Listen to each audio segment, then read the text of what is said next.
cùng mình tìm hiểu xem các bạn học viên quân sự quốc tế tại trường mình thì sẽ như thế nào nhá.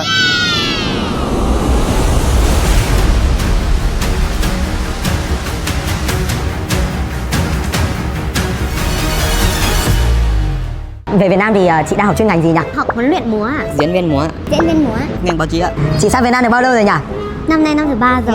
5 năm rồi. 2 năm rồi ạ. Cái khó khăn nhất ở Việt Nam mà bạn gặp phải là gì nhỉ? Tiếng Việt đấy. Bởi vì là tiếng Việt có nhiều dấu ấy. Điều gì làm bạn thích nhất khi ở Việt Nam? Tôi thích ăn phở. Cụ thể hơn là phở gì nhỉ? Đi chơi á. Bởi vì là ở Việt Nam có nhiều nơi đẹp ạ. Phở đi chơi Nem nướng, bia hơi ấy. Ngon lắm. giữa bia hơi Hà Nội với lại bia Lào thì theo chị thì cái gì bia nào ngon hơn? Bia hơi sẽ thơm hơn, bia lào sẽ nặng hơn. Em thấy con trai Việt Nam như nào nhỉ? Đẹp trai, cao. Hết. Vâng, hết. Ok. Thử nói một câu tiếng Lào là tôi yêu em đẹp trai quá.